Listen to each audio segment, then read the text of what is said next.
Hello friends, welcome to my channel commerce ज्ञान।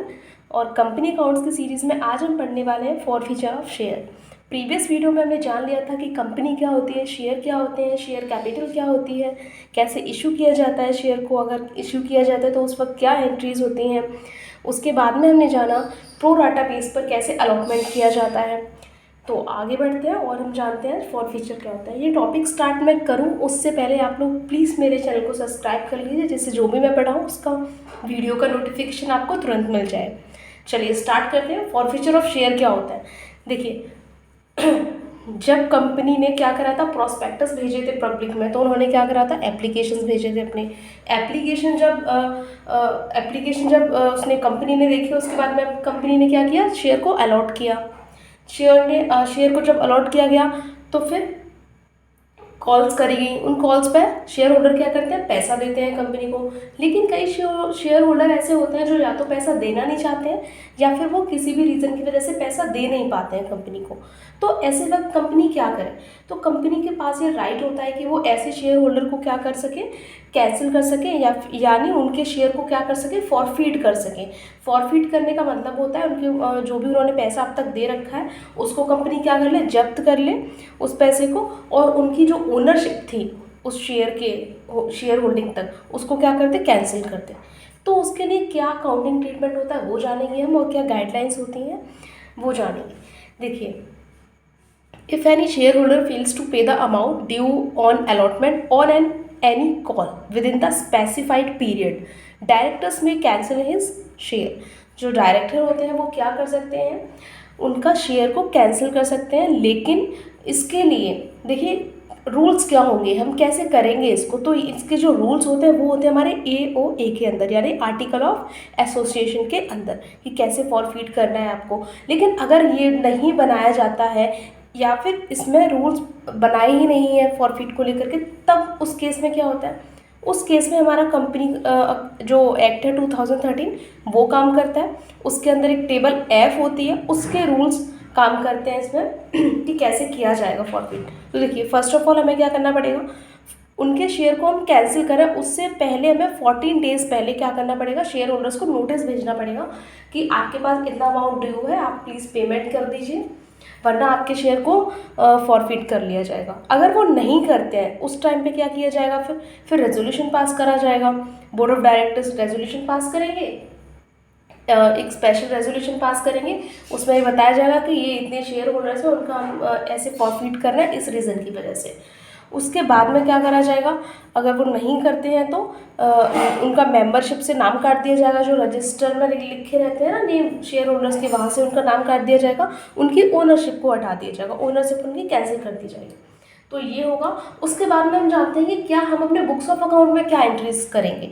तो देखिए, शेयर होल्डर में शेयर मैंने आपको बताया था 3 तरह से इशू होते हैं, at par, at discount and at premium. Clear. देखिए, ये जो इशूड एट डिस्काउंट है ना, वो सेक्शन 53 के अंदर प्रोहिबिट है, मैंने आपको पहले भी बताया था, पर हम इसकी एंट्रीज पढ़ लेंगे कैसे करते हैं। तो देखिए, अगर पार पर इशू हमने किए होंगे तब हम कैसे उनको फॉरफिट करेंगे, तब क्या जनरल एंट्रीज होती है।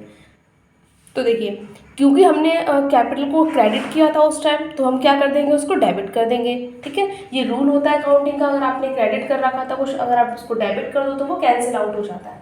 तो share capital account debit, to share allotment, to unpaid share calls, to share forfeiture account. Okay, share और अलॉटमेंट मतलब शेयर अलॉटमेंट पे भी पैसा नहीं दिया है, कोई कॉल्स रह गई हैं जिन पे पैसा नहीं दिया है। और टू शेयर फॉरफीचर अकाउंट, इस अकाउंट का मतलब है कि जितना उसने पैसा दे दिया उस शेयर होल्डर ने, उसको हमने फॉरफीट कर दिया।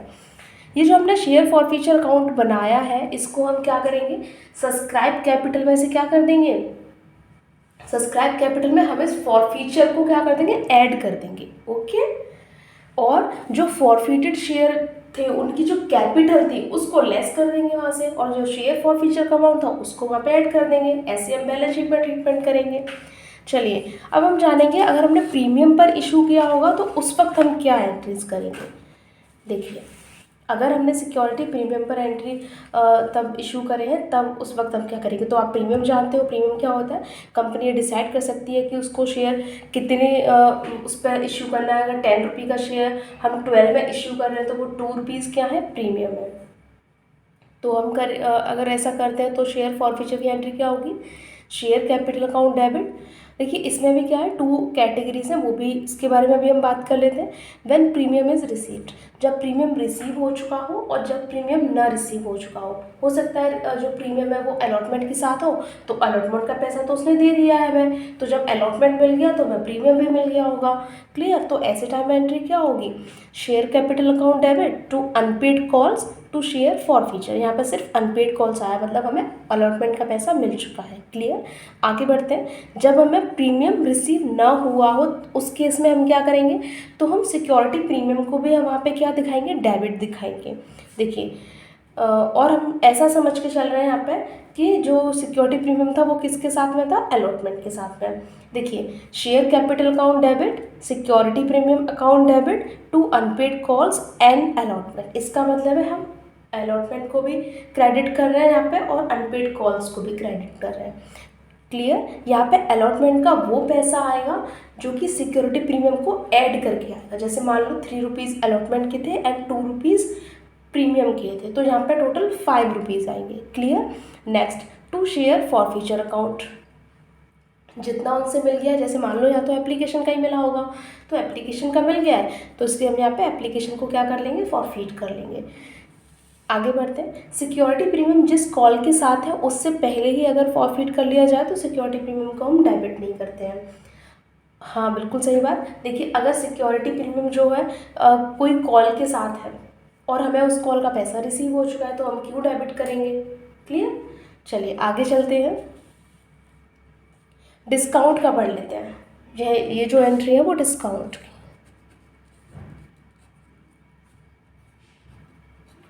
ठीक है, ये सिर्फ पढ़ने के पर्पज़ से ही है, बाकी हम इशू तो कर नहीं सकते। मैंने आपको बताया था सिर्फ एम्प्लॉय स्टॉक ऑप्शन जो होता है वहाँ पे इशू किया जा सकता है, वरना पब्लिक में नहीं इशू कर सकते। तो share capital account debit to discount on share to unpaid calls to share forfeiture account. Okay, यहाँ पे हमें डिस्काउंट को क्रेडिट करना ही करना पड़ेगा, चाहे हमें मिला हो या ना मिला हो। आई मीन हमने उस वक्त मतलब दिया हो या ना दिया हो उन कॉल्स पर। ओके, उससे पहले हो गया हो या फिर उसके बाद में हुआ हो, लेकिन हम यहाँ पे डिस्काउंट को क्रेडिट करेंगे ही करेंगे। क्लियर, चलिए इसके बाद मैं आपको एक प्रैक्टिकल एग्जांपल से समझाती हूँ कि कैसे हम इसकी एंट्री करते हैं, क्या अमाउंट आता है इसके अंदर। देखिए आप ये क्वेश्चन देखिए, इससे आपको क्लियर हो जाएगा। ये देखिए जिंदल फोटो लिमिटेड है, उसने 10,000 रुपीज़ 10,000 रुपीज़ के 10,000 रुपीज़ नहीं है सॉरी 10,000 इक्विटी शेयर इशू किए हैं 10 रुपीज़ ईच, जो कि 10 रुपये का है। उसने 2 रुपीज़ क्या करे हैं पेबल। ओके, ये जो 2 रुपीज़ है वो प्रीमियम का है।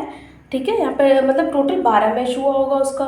तो देखिए 10 रुपये यहाँ पे शेयर का है और 2 रुपीज़ क्या है, प्रीमियम का है। उसके बाद 3 रुपीज़ एप्लीकेशन पर, 5 रुपीज़ अलॉटमेंट पर है, इस 2 रुपीज़ प्रीमियम को वो करके इंक्लूड करके 2 रुपीज़ फर्स्ट कॉल पर एंड 2 रुपीज़ कहाँ पर है, उसके फाइनल कॉल पर। तो हमें क्या बनाना है, अच्छा यहाँ पे आगे भी हमें कोई इन्फॉर्मेशन दी गई है। शेयर होल्डर, एक शेयर होल्डर है जिसके पास 500 शेयर है, उसने हमें क्या नहीं दिया है, अलॉटमेंट का पैसा नहीं दिया है।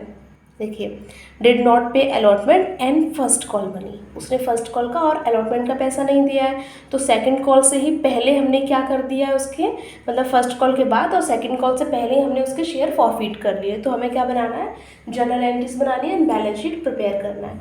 देखिए मैं आपको स्टार्टिंग की एंट्री ना करते हुए सीधे के सीधे मैं आपको फॉरफीट की एंट्री करके दिखाती हूँ कि इस केस में हम फॉरफीट की एंट्री क्या करेंगे। ठीक है, क्वेश्चन हमने पढ़ लिया है अच्छे से कि 500 शेयर्स थे ऐसे। तो देखिए सबसे पहले क्या होगा, शेयर कैपिटल अकाउंट डेबिट होगा, शेयर कैपिटल अकाउंट डेबिट। अभी कितने से होगा, क्योंकि शेयर कितने थे, 500।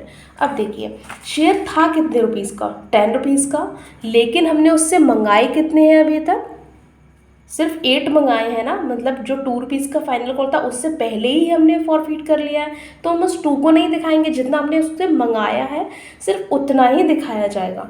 तो 500 इंटू 8 कितना आया अमाउंट, क्लियर, 400। चलिए उसके बाद क्या होता है, शेयर कैपिटल अकाउंट। अब हम इसमें क्या दिखा देंगे, सिक्योरिटी प्रीमियम दिखाएंगे, security premium account debit. Security premium account को हम डेबिट कर देंगे। सिक्योरिटी प्रीमियम कितना था, ₹2 का था, तो इस पर कितना हो गया, 500 इंटू 2। अच्छा, यहाँ पे हमने एक ज़ीरो कम दिखाया, सॉरी। तो यहाँ पे कितना आ जाएगा, ये ₹1000। ओके, अब जो नहीं मिला है वो हम क्रेडिट में दिखा देंगे, टू शेयर अलॉटमेंट। और क्या नहीं मिला है, टू फर्स्ट कॉल हम दिखाएंगे, सेकंड कॉल तो नहीं दिखाएंगे क्योंकि उससे पहले ही फॉरफिट हो रहा है। और क्या दिखा देंगे यहाँ पे, टू शेयर फॉर फ्यूचर। देखिए अमाउंट क्या आएगा, टू शेयर अलॉटमेंट। अलॉटमेंट का जितना अमाउंट था वो पूरा आएगा इसमें, जैसे ₹5 थे ना प्रीमियम को इंक्लूड करके, तो वो भी आएगा यहाँ पर, क्योंकि हमने यहाँ दिखाया है ना, ड्यू भी तो दिखाया था हमने, तो हम वहाँ पर नहीं मिला है वो भी दिखाएंगे। तो कितना हो जाएगा, 500 इंटू 500 शेयर पर ₹5 से। ओके, ये कितना हो जाएगा यहाँ पर, ₹1000। एंड फॉर फ्यूचर उसने दे कितना दिया है हमको, 500 इंटू 3, मतलब 3 एप्लीकेशन पर दे रखे थे ना उसने, तो टोटल कितना दिया है उसने हमें, 1500। तीनों तरफ का बराबर है 4000। क्लियर, यहाँ पे दोनों का बराबर हो गया, इसका मतलब हमारी एंट्रीज ठीक है। उसके बाद में हम बैलेंस शीट में क्या शो करेंगे, देखिए बैलेंस शीट हमारी कैसे बनती है। फर्स्ट हेडिंग होती है हमारी इक्विटी एंड लायबिलिटीज, जिसमें हम शेयर होल्डर्स का फंड दिखाते हैं। वहाँ पे हम फर्स्ट शेयर कैपिटल दिखाएंगे, तो हमारी शेयर कैपिटल कितनी है अभी वो दिखाएंगे। तो वो कितनी बची है, देखिए 500 तो हमारे फॉरफिट कर लिए गए ना, तो एक्चुअल में शेयर कितने हुए फिर हमारे 10,000, मतलब 10,000 माइनस 500, तो कितने बचे, सिर्फ 95,000 ही तो बचे। अब 95,000 का अगर हम इंटू 10 करेंगे तो कितनी कैपिटल हुई हमारी, 95,000। क्लियर। अब देखिए मैंने आपको बताया था जो हमारा शेयर फॉर फ्यूचर अकाउंट होता है ना, शेयर फॉर फ्यूचर अकाउंट ये वाला, इसको हम ऐड कर देते हैं सब्सक्राइब्ड कैपिटल में, ठीक है। तो अगर हम उसको ऐड करेंगे, यहाँ पे कितना था हमारा 1500, तो अगर हम यहाँ 1500 को ऐड करते हैं तो कितना आ जाएगा ये अमाउंट, 96,500। क्लियर।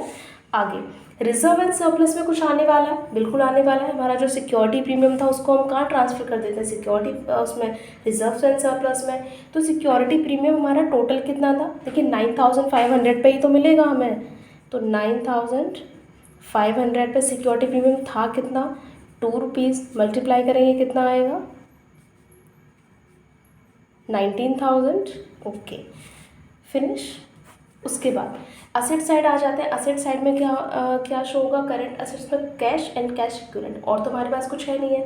तो कैश में हमारे पास कितना आया है, एक तो ये वाला अमाउंट आया है और एक हमारा ये वाला आया, तो टोटल मिला के कितना हो गया वो हम यहाँ दिखा देंगे, 005, ठीक है, 1,15,500, वही टोटल होके यहाँ पे भी आ जाएगा, 1,15,500। क्लियर हुआ आपको, आई होप आपको क्लियर हो गया होगा। चलिए अगले वीडियो में मिलते हैं नेक्स्ट टॉपिक के साथ। Thank you for watching.